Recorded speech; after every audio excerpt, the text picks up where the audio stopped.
2004 tsunami వచ్చిన సందర్భాల్లో మీరు ఎస్. పోర్ట్ బ్లేర్‌లో కమాండ్‌లో ఉన్నారు. ఆ ఒక సిట్యుయేషన్‌లో ఎలా హ్యాండిల్ చేశారసలు? నేను ఆ టైంలో చెప్పాలంటే మీరు కమాండ్లో ఉన్నారు. నేను అండమాన్ నికోబార్ కమాండ్ అనేది అది అక్కడ ట్రై సర్వీసెస్ కమాండ్ అండి. Yes. I would be fortunate and lucky. I would say thank god being in Port Blair. Oh! ఎందుకంటే పోర్ట్ బ్లేర్లో there was no loss of life. Okay.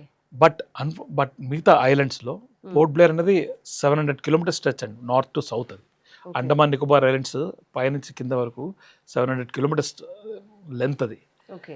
కింద కార్ నికోబార్, గ్రేటర్ నికోబార్ అవన్నీ ఉన్నాయి. హ్మ్. కార్ నికోబార్లో మనం చాలామంది air force personal, families, children we have lost them. అందులో చాలామంది చనిపోయారు. ఓకే. సో ఆ టైంలో నేను ట్రైనింగ్ కమాండ్, మేము అండమాన్ నికోబార్ కమాండ్లో ఉన్నాం మేము. సో ఫస్ట్ సునామీ అంటే అందరికీ ఆ టైంలో ఎవరికి తెలియదు అవును. ఏమైంది అన్నది. బట్ మాకు ఇది ఎర్లీ మార్నింగ్ 6:30, 6:45కి అయింది ఇది. హ్మ్. బట్ మాకు అర్థమైంది ఓన్లీ బై ఈవినింగ్. అంటే మేము చూసాం ఫస్ట్ పోర్ట్ బ్లేర్లో we all experience severe earthquake. అది అసలు అంటే నేను పొద్దున్న ఆ బిల్డింగ్, నేను నా రూమ్ 4th ఫ్లోర్లో ఉండేది. ఆ 4th ఫ్లోర్ నుంచి అందరూ ఎర్త్ క్వేక్ అంటే నేను దిగి వస్తున్నాను. నేను ఆ స్టేర్ కేస్లో కూడా మనం ఊగిపోతున్నాం అనమాట. అంటే ఇటు ఊగిపోతాం, అంత పెద్ద ఎర్త్ క్వేక్. ఓకే. దిగిపోయాము. మా పక్కనే, మా రూమ్స్ పక్కనే సముద్రం ఇది ఒడ్డు ఉంది. అక్కడికి ఆ నీళ్లు, ఆ షిప్స్ అన్నీ మన పోర్ట్లోంచి చైన్స్ తెగిపోయి ఆ షిప్స్ అన్నీ దగ్గరికి వచ్చాయి. Okay. That is what happened in Port Blair. Okay. Car నికోబార్లో పెద్ద పెద్ద అలల్లో వచ్చాయి. అది అందరికీ తెలిసిందే. పెద్ద అలల్లో వచ్చి జనాన్ని కొట్టుకుపోయింది. అది రెండు పెద్ద, మెయిన్లీ సెకండ్ అలా వచ్చిన అల, అది that has taken away lot of people with the flow. So people have lost lives. So ఆ టైంలో ఇలాంటి కార్ నికోబార్ లాంటి ప్లేస్లో, లేదా గ్రేటర్ నికోబార్, ఈ ఐలాండ్స్లో ఏమైందంటే ఎవరికి ఈ ఉప్పు నీరు వచ్చేసి హ్మ్. తాగే నీరు కూడా లేకుండా పోయింది ఇప్పుడు. As such okay. ఐలాండ్స్లో యాజ్ సచ్ మనకి బావులు అనేది చాలా తక్కువ. ఓకే. సో ఈ అంత అలలు వచ్చి కొట్టుకుపోయి వాళ్ళకి తాగునీటి కూడా లేకుండా ఫుడ్ ఎలాగో మొత్తం అంతా కొట్టుకుపోయింది. సో ఇమీడియట్గా ఫస్ట్ ఆఫ్ ఆల్ వాళ్ళందరినీ అక్కడి నుంచి తీసుకురావడం.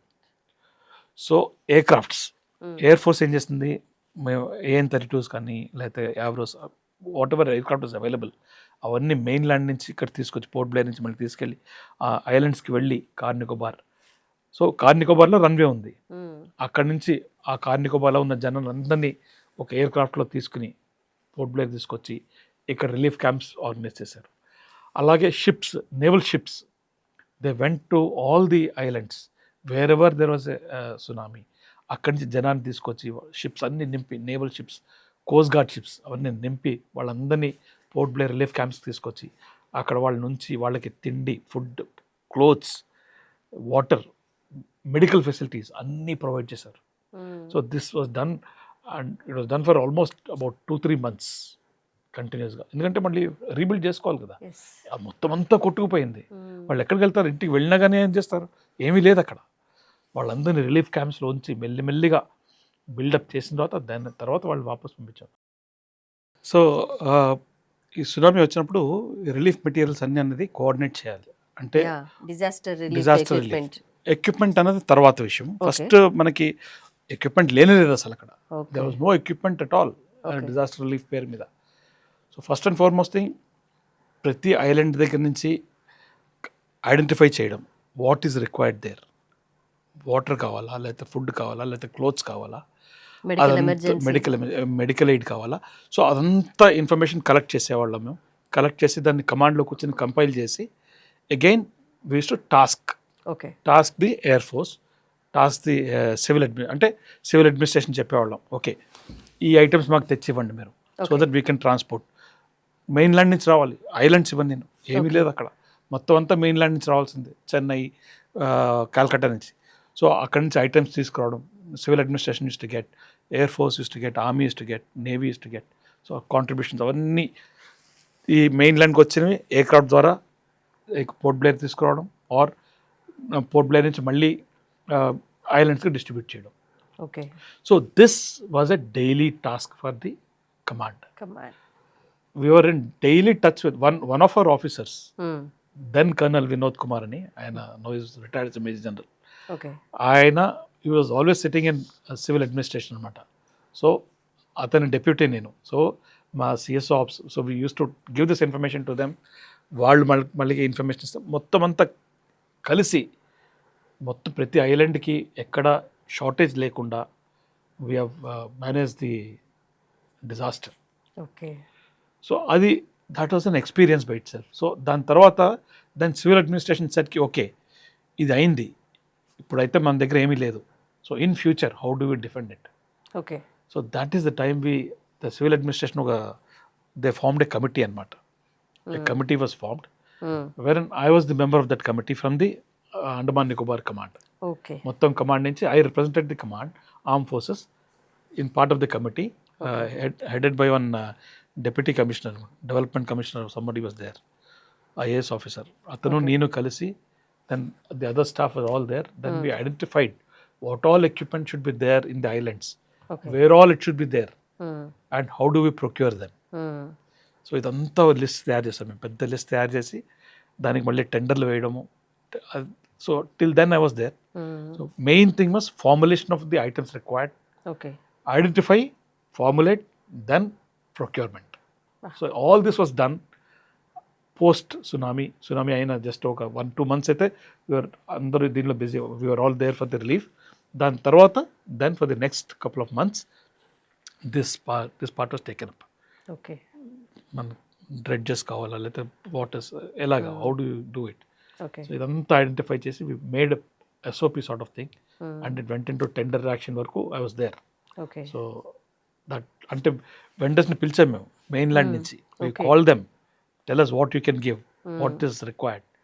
అంత discussions, we had lot of discussions on a weekly basis చేసి then we finalise the equipment required for the entire islands అనమాట.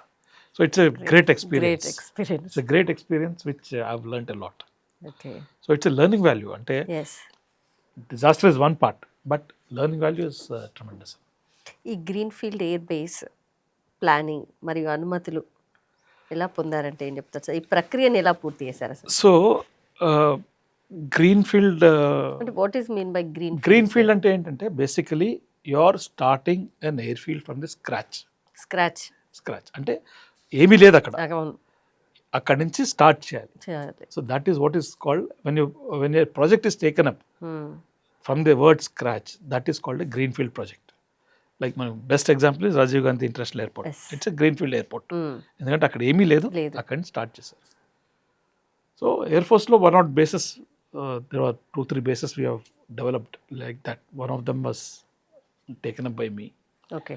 సో దాంట్లో మనకి ఎన్వైరన్మెంటల్ క్లియరెన్సెస్, దాని మన అసలు ఫస్ట్ దాని ప్లాన్, దాన్ని రన్వే ఓరియంటేషన్ అనే అంటారు. అది ఎటు ఉండాలి రన్వే, దానికి చాలా డేటా కావాలి, సాయిల్ డేటా కావాలి మనకి.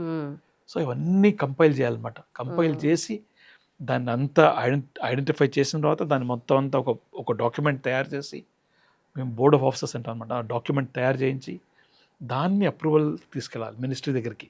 వాళ్ళకి డౌట్స్ ఉంటాయి దాంట్లో, మినిస్ట్రీ మా హైయర్ ఎచెలాన్స్ తీసుకెళ్తే త్రూ ఎయిర్ ఫోర్స్ మినిస్ట్రీలోకి వెళ్తుంది, అక్కడి నుంచి దాని శాంక్షన్ రావాలి. సో దానిలో వాళ్ళకి డౌట్స్ ఉంటాయి, ఎందుకు ఇలాగా, ఇది ఎలాగా, ఇది ఎంత ఎక్స్పెండిచర్, ఎంత వై ఇస్ ఇట్, సో ఇలా ఎందుకు చేయకూడదు. సో అవన్నీ క్లారిఫై చేయడంలో it takes time. Okay. So developing a green field port air field has lot of clearances which needs to be taken. Okay. So that everything has to be meticulous in planning. And ఒక air field plan చేయాలంటే దాని infrastructure ఏమేం కావాలి, దానికి కావాల్సిన ATC ఎక్కడ ఉండాలి, runway ఎక్కడ ఉండాలి, దానికి మన బేస్ ఎక్కడ ఉండాలి, పార్కింగ్ బేస్ ఎక్కడ ఉండాలి, దాని తర్వాత మిగతా దాని సర్వీస్ చేయాలంటే ఎక్కడ, అంత right from word go to plan that. Okay. So we are all involved in that one of the air base అన్నమాట. అలాగా great sir. It's again a experience by itself. సరే, భారత్లో సివిల్ మరియు మిలిటరీకి ఉపయోగపడేలాగా డ్యూయల్ ఎయిర్పోర్ట్స్ అనేది ఈ ప్రక్రియ. సో ఇదేంటంటే మన మోదీ గారు, ప్రైమ్ మినిస్టర్ మోదీ గారు ఉడాన్ అంటే ఉడే దేశ్ కా ఆమ్ నాగరిక్ గ్రేట్. ఉడాన్. ఆయన విజన్ ఏంటి Yeah. అంటే, so basically he wants to ensure that every aam nagrik and normal person should be able to fly in aircraft, aeroplane. That is his vision. So అది ఎలా పాసిబుల్ అవుతుంది? When you take the aircraft to a remote village, remote place. So దాని గురించి ఒక airport కట్టాలి అంటే it is a very expensive affair, చాలా costly affair. 7,000 కోట్లు 8,000 కోట్లు అలా runs into thousands of crores. So ఇప్పుడేంటి, ఇంతవరకు మిలిటరీ బేసెస్ ఉన్నాయి, ఎయిర్ ఫోర్స్ బేసెస్ ఉన్నాయి, మిలిటరీ బేసెస్ ఉన్నాయి. They are all spread all over the country. So then the civil aviation department started a concept of dual use air fields. So air force air field ఏదైతే ఉందో దాన్ని we'll use it for civil purpose also. So దాన్ని dual use అంటారు అనమాట. ఒక air field ఉంటే అది both military as well as civil use చేస్తున్నారు అంటే it is called dual use air field. అలాగే కొన్ని సివిల్ ఎయిర్ ఫీల్డ్స్ ఉంటాయి, that also is used by air force. For example Ahmedabad, Bombay we use air force air field ఏం లేదు, Bombay we use air force air. So not in a classic sense the way which is at other places, but Bombay also we use. So main ఏంటంటే air force బేస్ని ఎప్పుడైతే మన civil పర్పస్కి కూడా use చేస్తాం, దాన్ని డ్యూయల్ యూజ్ అని in a broader sense use చేస్తాం అన్నమాట. సో అక్కడ అలా డెవలప్ చేయాలంటే వాళ్ళకి ఎయిర్ ఫోర్స్ ల్యాండ్ కావాలి, వాళ్ళు ఒక టెర్మినల్, ఫస్ట్ బేసిక్ ఏంటి ఒక టెర్మినల్ కావాలి. ఎందుకంటే మా దాంట్లోకి we will not permit them because obviously for civil security reasons అది మా సైడ్కి వచ్చి. సో వాళ్ళు ఒక సెపరేట్ టెర్మినల్ తయారు చేయాలి. సెపరేట్ టెర్మినల్ తయారు చేయాలంటే వాళ్ళకి ల్యాండ్ కావాలి, డిఫెన్స్ ల్యాండ్ కావాలి. సో సివిల్ ఏవియేషన్ డిపార్ట్మెంట్ వాళ్ళు they identified wherever they wanted to have this connectivity, Udan connectivity కానీ లేకపోతే ప్రాపర్ ఫ్లయింగ్ కనెక్టివిటీ కావాలన్నప్పుడు వాళ్ళు ఐడెంటిఫై చేసి they have approached us Indian Air Force requesting for land అనమాట. So wherever possible, అంటే కొన్ని ప్లేస్లో మనం we ourselves may not be able to give. So wherever possible we have given the land. So endukante the Air Force thought process I would just share with you. We are all part of the country.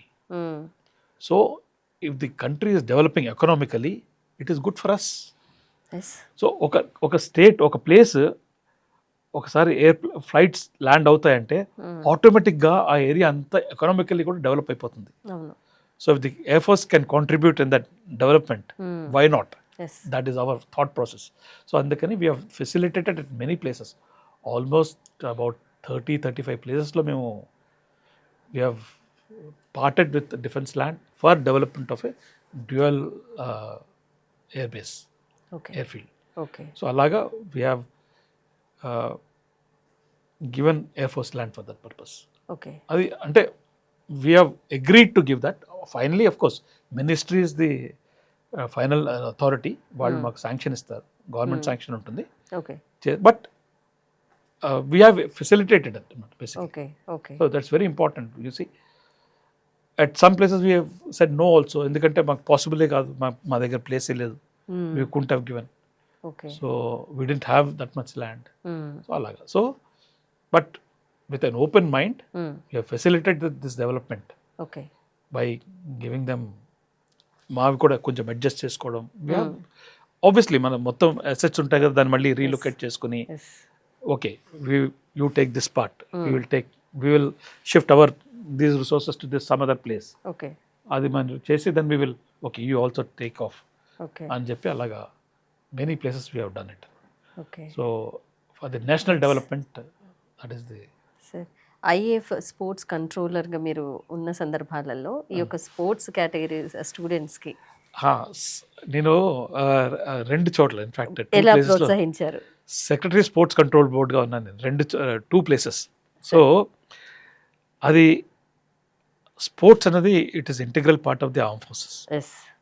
ఎందుకంటే everybody has, మనకి ప్రతి చోట facilities ఉంటాయి, plus కొంతమంది sports men ఉంటారు. So as I was telling you the children, పిల్లలకి sports అనేది important. So అది కొంతమంది పిల్లలు స్పోర్ట్స్మెన్గా ఉంటారు, వాళ్ళు జాయిన్ అయిపోతారు. జాయిన్ అయిన తర్వాత దే రిక్వైర్ సమ్ రెవెన్యూస్. అవును. సో అవన్నీ ప్రమోట్ చేయడానికి we have this inter command sports అని మేము ఆర్గనైజ్ చేస్తాం అన్నమాట. సో దానిలో it's a competition between the commands. Commands. So ఆ కాంపిటీషన్లో ఏంటి automatically you are involved. So then the moment you go there then you get some times our of the sportsmen మేము ఇక్కడి నుంచి ఐడెంటిఫై చేస్తాం. In case our good sportsmen from year we send them for inter services, అంటే among 3 services. ఒకవేళ అక్కడ కూడా excel చేస్తే then he goes to Asiad or world games. అలా కొంతమంది మా సార్జెంట్స్ వాళ్ళందరికీ ద వన్ ఊషూలో మెడల్స్ వచ్చాయి. మొన్న రీసెంట్గా కూడా ఒక సార్జెంట్కి మెడల్ వచ్చింది. సో అలా we been getting medals. So అదంతా డెవలప్ చేయడానికి వచ్చి to ensure that the sports are develop. So inter command sports అవుతాయి అనమాట. సో దానిలో first of all to identify sportsmen, that is very important. So మేమేం చేస్తాం, so what I use to do is I use to call all the coaches. మా coach అంటే wrestling coach, లేకపోతే badminton coach, football coach, అలా we have some 20-21 disciplines. వాళ్ళందరినీ పిలిచి first వాళ్ళకు motivation lecture. It's very important. వాళ్ళకి motivation lecture, motivate them to work, motivate them to identify the sportsmen. వాళ్ళు first they themselves are sportsmen, వాళ్ళకి first interest.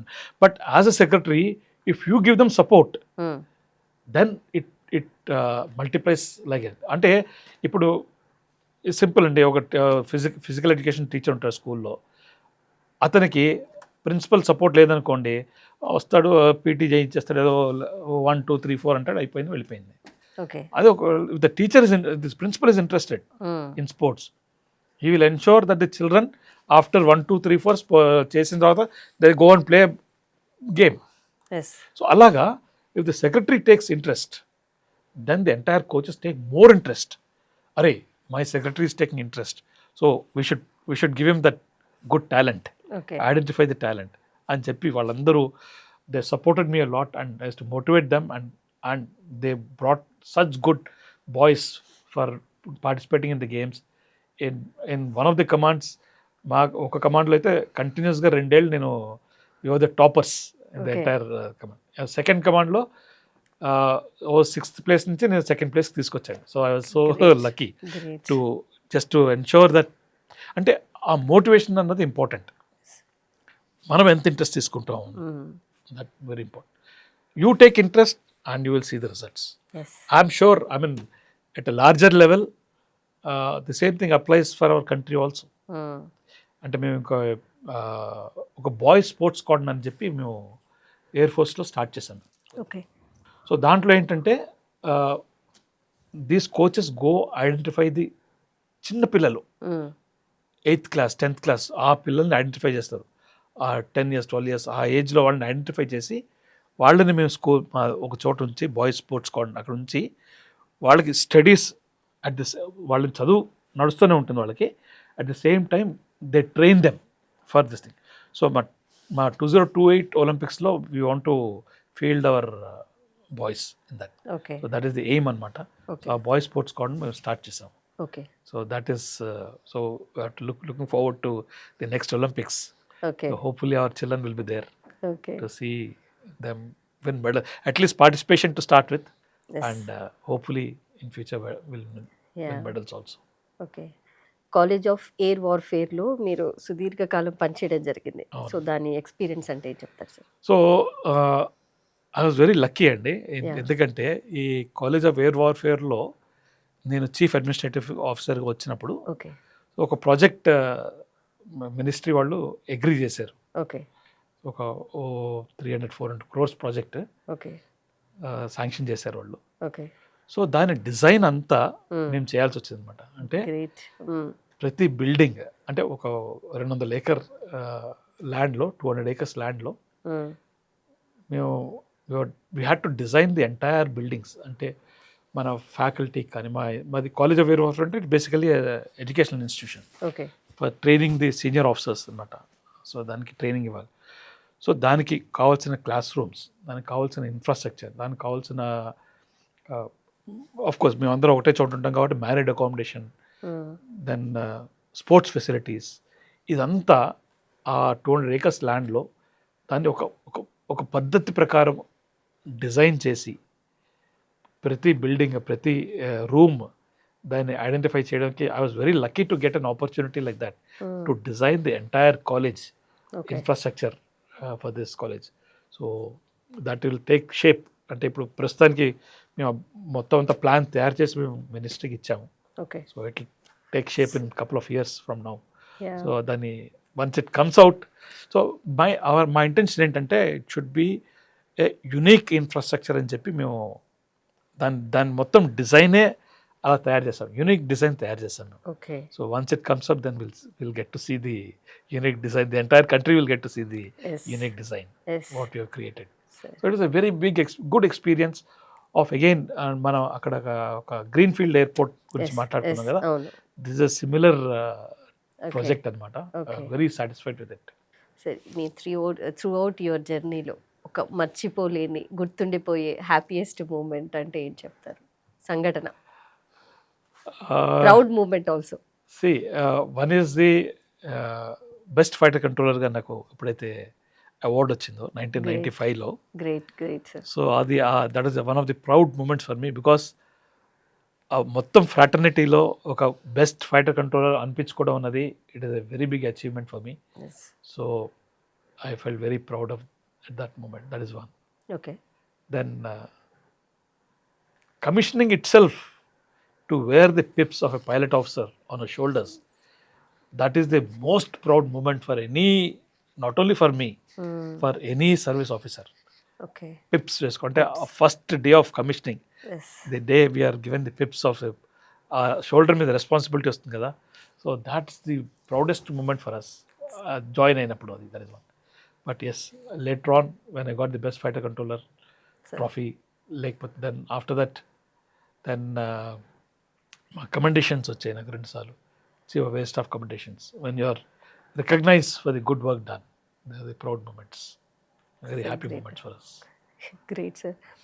Sir నేటి తరం, last but not least sir, నేటి తరం యువత తప్పుదారిన పడకుండా వాళ్ళు ఎలాంటి డిస్ట్రాక్షన్స్కి లోన్ అవ్వకుండా ఉండాలి అంటే ఇప్పుడు అప్కమింగ్ జనరేషన్స్కి మీరు ఇచ్చే సందేశం అంటే ఏం చెప్తారు? పిల్లలు ఫస్ట్ అండ్ ఫార్మోస్ట్ థింగ్ అండి, పిల్లలు వాళ్ళు ఒక డిసిప్లిన్ అన్నది చాలా నేర్చుకోవాలి. Discipline is very important. Then మన హ్యాబిట్స్. సో డిసిప్లిన్ బాగుంటే habits, good habits very important. ఎందుకంటే హ్యాబిట్స్ అన్నది they form your life, they form your discipline life తయారు చేస్తాయి. మంచి హ్యాబిట్స్ ఉన్నాయంటే మంచి డిసిప్లిన్ ఉంటుంది. ఆ discipline it will take you to longer this. ఇప్పుడు అందరూ మన పిల్లలందరూ మొబైల్స్ చూసి వాళ్ళు తప్పుదారి పడుతున్నారు. ఎస్ కరెక్ట్ ఏంటన్నది తెలియట్లేదు. అది teachers, parents and the society, it is the responsibility of each and every one to guide the children in the right fashion. అది చాలా ఇంపార్టెంట్. వాళ్ళకి నిజం తెలియాలి. మోస్ట్ ఇంపార్టెంట్ నిజం ఏంటి, మన సరౌండింగ్స్లో అవుతున్న సిచ్యువేషన్లో నిజం ఏంటి, అది ఐడెంటిఫై చేయాలి.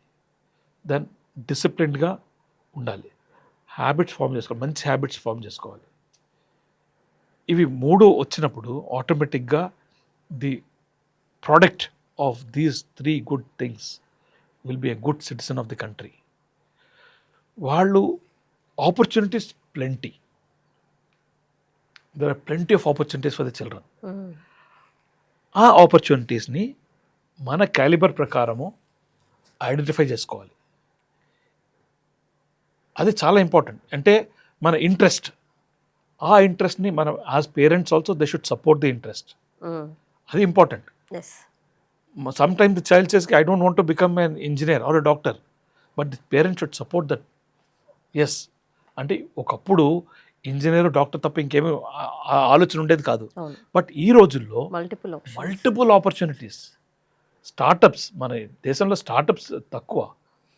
సో అది ఎందుకు పాసిబుల్ అవుతుంది? ఇది ఆ పిల్లలు ఆలోచిస్తున్నారు. It's very good trend. Yes but ఆ కరెక్ట్ డైరెక్షన్లో ఆ థాట్ ప్రాసెస్ అన్నది ఇంపార్టెంట్. అది ఎప్పుడు పాసిబుల్ అవుతుందంటే వాళ్ళకి కరెక్ట్ గైడెన్స్ కూడా కావాలి. చాలా ఇంపార్టెంట్ గైడెన్స్ అనేది. తప్పుదోవ తొక్కకుండా ఇంటిలో పేరెంట్స్, స్కూల్లో టీచర్స్, మన చుట్టూ ఉన్న ఎన్వైర్న్మెంట్ కూడా వాళ్ళకి మంచి దారి చూపించాలి.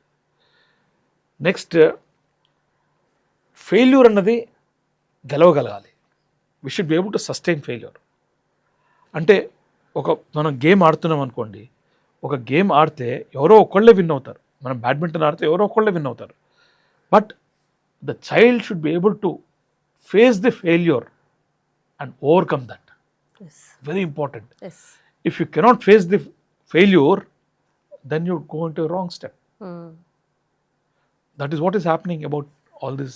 ఇప్పుడు మనం రీసెంట్గా సూసైడ్స్ వింటున్నాం. ఎందుకది? Because they are unable to face the failure. Yes.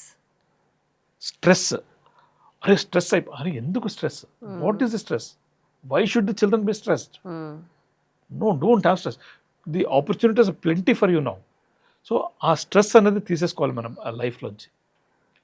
We should not stress the children. Again, everybody should support them. ఆ స్ట్రెస్ అనేది లేకుండా ఉంటే then only they will succeed. Okay. The day there is a stress in the child, then he is bound to fail. Okay. Stress తీసుకోకుండా as per your capability, you know your capability, you are the best judge, and choose a profession which will suit you. Don't just go by what people are saying, what friends are saying, what friends are doing. పిల్లలు ఇది identify చేయాలి, చాలా important. Identify చేసి వాళ్ళ goals వాళ్ళు pursue చేసినప్పుడు definitely they will be successful. Great. And job చేయాలి అనుకుంటే arm forces, I will again say the same thing. Very good option. You get an opportunity to serve the country, you have a good life. If you're a sportsman, you get opportunities to excel in sports also. Okay. And you can keep play. You play and work. Oh, both are possible in the armed forces. It's a great. Which may not be possible in other jobs. Yes. Sir, మీ యొక్క అనుభవాలు, మీ యొక్క 30 years experience, మీ యొక్క మన భారతదేశానికి మీరు సేవ చేసినటువంటి ఎన్నో అనుభవాలు మా యొక్క పల్లవి టీవీ ప్రేక్షకులతో పంచుకున్నందుకు చాలా చాలా థ్యాంక్స్ సార్. మా యొక్క పల్లవి టీవీ స్టూడియోకి రావడం మేము ఎంతో గర్వించదగ్గ విషయం. Thank you very much. And me I wish all the very best to the Pallavi TV sir. and all the children of Pallavi schools. Yes. Okay, wish them all the very best to them, and would like to see each and everyone as a good citizen of the country. Most important, good citizen of the country. Thank you Thank you very much.